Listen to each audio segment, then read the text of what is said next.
Hello Internet, and welcome to this week's video.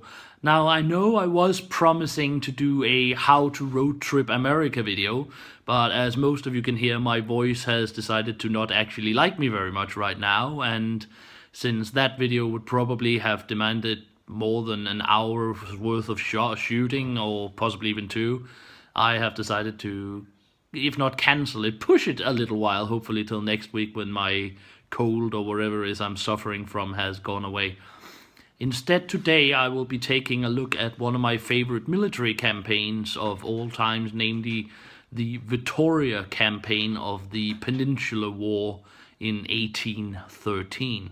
So, if you have any interest in military history, this is where you listen. Thank you and enjoy. Since 1808, the French under Emperor Napoleon had conquered Spain and more or less kept the country in their grips. They were continuously plagued by guerrilla warfare by Spanish peasants and by various Spanish armies that sprung up from the hills regularly, was then beaten to pieces and escaped again. But overall, the French had established a Napoleonic kingdom in Spain and had ruled the country for 5 years under Joseph Napoleon, the emperor's brother that had been installed as King of Spain.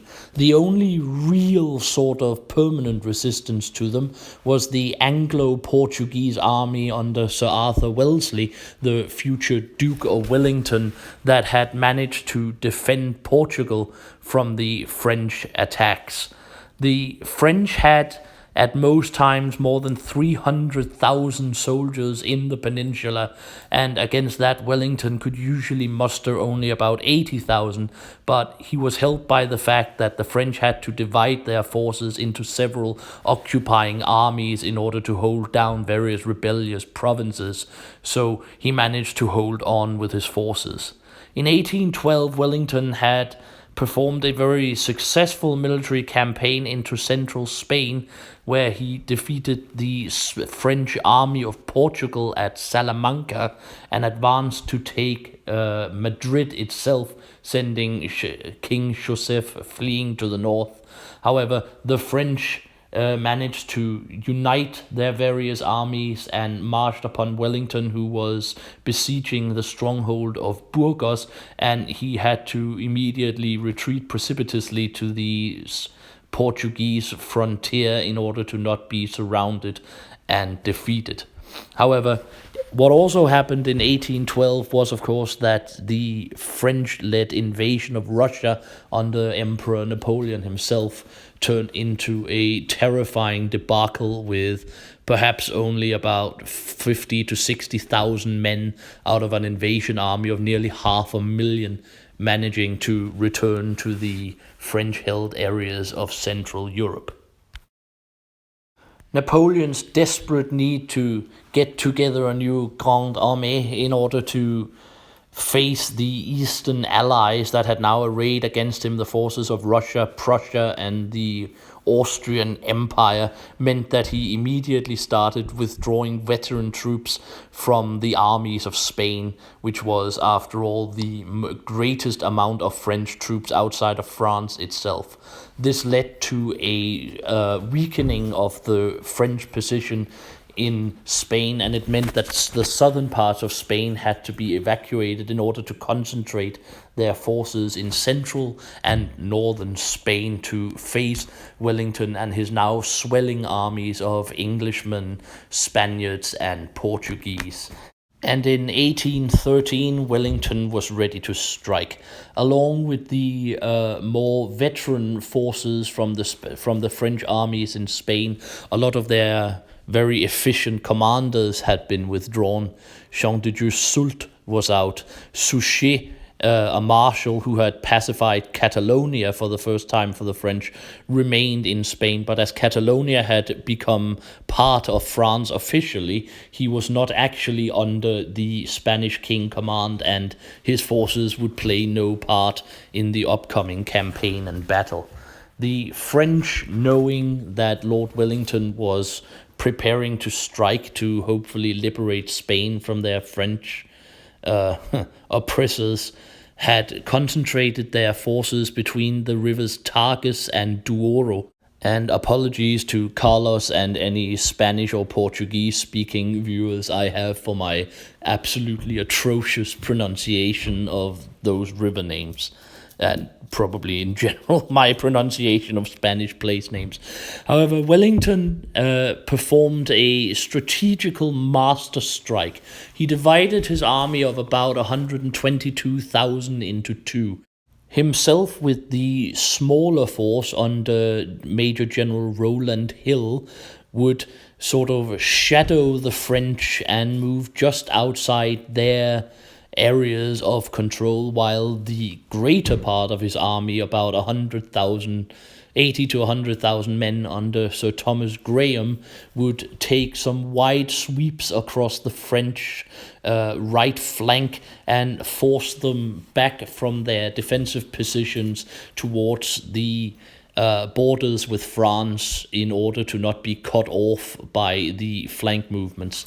Wellington was aided by the fact that he had superb knowledge of the topography and territorial geography of the areas his main army would be moving through, from intelligence reports by various guerrilla leaders that he worked with in France. In fact, the French thought that the area that his main army of about 80 to 100,000 men was moving through was absolutely impassable to an army of that size. So when suddenly they were outflanked, they were absolutely surprised and started a precipitous retreat northwards towards the line of the Ebro River. Again and again, Wellington performed this strategical maneuver where he threw his main forces in a wide sweep across the French right flank, and the French were forced to fall more and more back until they reached the plain and city of Vitoria in northern Spain. This was basically the last point where they could make a stand to fight, because if Wellington managed to sweep them again, he would break the Great Road to Bayonne and thus leave them cut off from their depots and supply lines into central France. So there they decided to stand and fight under King Joseph and his primary lieutenant, Marshal Jourdan. The battlefield itself was a long, almost rectangular plain, several miles long, with the town of Vitoria itself at its western end, and bordered to the north and by the river Sadora, and the south by a line of hills. Wellington was supposed to come up through the Great Road from the east into the plains, and the French distributed their three major forces, or their army, in three forces that would defend in successive columns under the very competent and efficient generals Gassin, D'Erlon, and Rey, with Marshal Jourdan holding most operational control and King Joseph being sort of in formal overall control. It was a fairly powerful defense, except for the fact that they sort of missed what would happen if Wellington made another right sweep, this time on a tactical rather than a strategic level. The French actually, despite having lost to Wellington most of the war, and in spite for the first time in a very long time being in inferior numbers to their enemies, actually felt good, because they felt they were in a very strong defensive position. And the Marshal Jourdan did in fact remember to put up viewing stands so the public could see his great victory. He did, however, forget to break down the bridges over the river Sadora, and Wellington was, of course, way too great a general not to realize the potential of this particular situation. He sent Lord Hill, that I already mentioned, with his own 2nd Division, supported by various other troops, up through the East Road that the French expected them to come, and sort of intending to smash head-on into the first French defensive line, while also allowing some scouts to be seen on the South Road leading to Vitoria. This so scared Joseph and Jourdan that they actually moved troops to defend against an attack where there was absolutely no British troops, namely from the south. The main part of Wellington's army, however, was divided into further divisions, each of them moving north of the Sadora River to take the various bridges, cross over it, and smash into the French flanks, with Major General Murillo's Spanish division intending to go as far west as possible and hopefully cut the Great Road into France, so the French army would be forced to either surrender or at least to abandon its material and artillery in order to flee across the mountain passes to escape.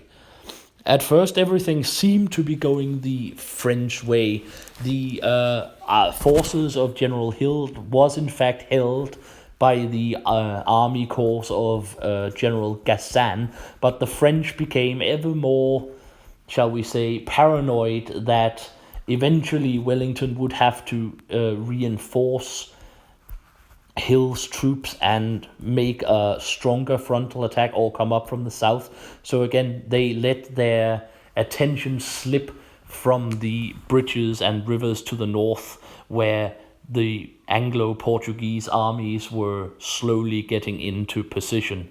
The end of the day sort of came when Wellington let most of his own commanding forces over some of the bridges and smashed into Gassan's line on the flank of it, with Gassan's forces being taken both in front by Hill's men and in the flank by Wellington's forces. They had to give up and flee back towards D'Erlon's second line.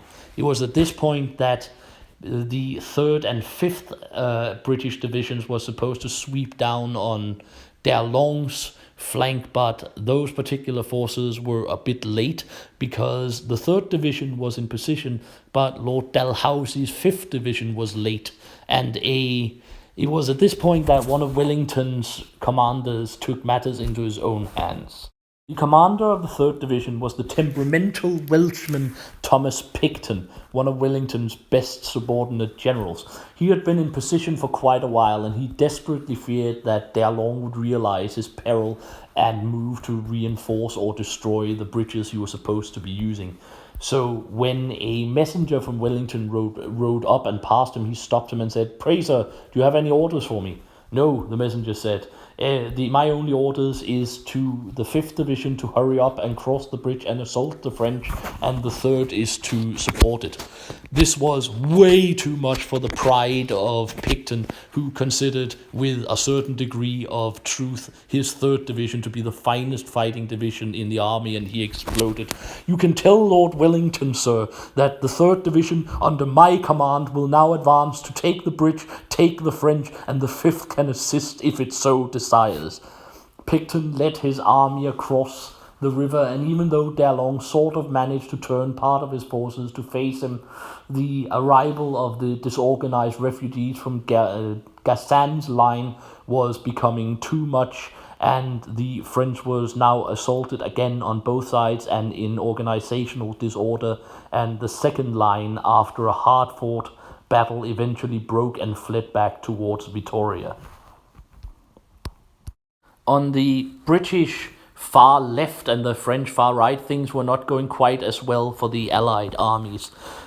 General Rey in the 3rd French defense line had realized what was going on and had turned his forces to defend the bridges over the Zadorra in his sector. So when Sir Thomas Graham arrived with the British far left wing, he was not able to cross the river except in a massive slaughter around various villages, amongst whom is famous for Gamora Major, which changed hands about 2 or 3 times as the various forces rushed it and was then thrown out again. However, while Rail could probably have held the British at Gamora Major and the bridges over the Sadora, at this point the French centre was collapsing completely, and as Murillo and his Spanish divisions threw out the Spanish Royal Guard, who fought for the then official Spanish king, who was the Frenchman Joseph. It's confusing, I know. The Allied armies had thus taken, as was Wellington's plan, the Great Road into France. Rail thus had to call a retreat and join the rest of the French armies in complete defeat and fleeing across the aforementioned mountain passes, leaving behind almost all of its artillery and most of its horses and other animals used for transportation. What was also left was the entire French war chest and in the entire sort of riches that Joseph and the French nobles in Spain and the Spanish nobles who had supported him was transporting back to France. This was actually the salvation of the French army because the British soldiers stopped to plunder it. Possibly the greatest single treasure won by any army in a single battle since Alexander defeated the Persians more than 2,500 years before. In fact, Wellington in the end only got about 100,000 francs for his particular war chest, while the members of his army are rumored to have plundered almost 3 to 5 million francs in gold and, paintings and art and whatever. This break in the pursuit to plunder the treasures allowed the French forces to escape instead of being either completely rounded or surrendered and forced to retreat, and eventually most of them managed to reach the town of Salvatierra. However, this did not retract from the fact that this was a complete strategic and tactical masterwork by Wellington, perhaps the greatest success of any anti-Napoleonic forces since the beginning of the Napoleonic Wars. The French was eventually just forced to abandon Spain completely. Suchet eventually had to march out of Catalonia, since otherwise he would have been in a very bad position and possibly cut off.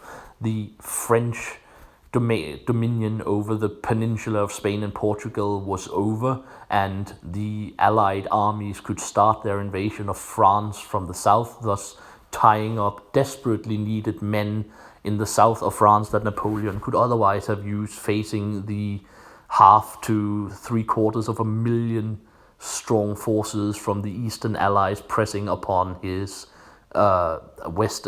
eastern borders in the north. Overall, this was very possibly the greatest military campaign, or single greatest military campaign, the Duke of Wellington, as Wellesley, of course, was to become, ever performed. He utterly outmaneuvered, tricked, fooled, and outmarched the French in the weeks leading up to the battle. During the battle, he took skillful advantage of French mistakes and, in the end, smashed their armies utterly. Had he had more reliable troops that wouldn't have stopped to plunder, of course he couldn't have had. That was the great sin of practically all armies at the time. But had he had a decent army that wouldn't have stopped to plunder the French treasure chests, he could well have taken the entire French army and forced a complete surrender in what would, in all probability, have been the greatest French defeat since the Battle of Pavia in 1525, where the French king himself was actually taken prisoner, funnily enough, by the Spaniards. Well, after this, the rest of the Napoleonic Wars took the turn it did. About a year later, Napoleon abdicated for the first time, and the history of Europe became what it was. However, in any way, this was one of my favorite military campaigns of the Peninsular Wars, one of my favorite wars, if you can put it like that, and something definitely worth studying for anyone interested in military history. Well, that was it. My quick and dirty run-through of the campaign and Battle of Vitoria. I eventually hope to do more of these sort of quick run-throughs of military campaigns that I find particularly interesting, either because of their massive success or because of their massive failures or whatever takes my fancy. I hope that this have interested you, and if you want to see more, if you have any suggestions of campaigns you might want to see me talk about, let me know in the comments. Until next time, I have been the Sage, and I wish you all a very happy day.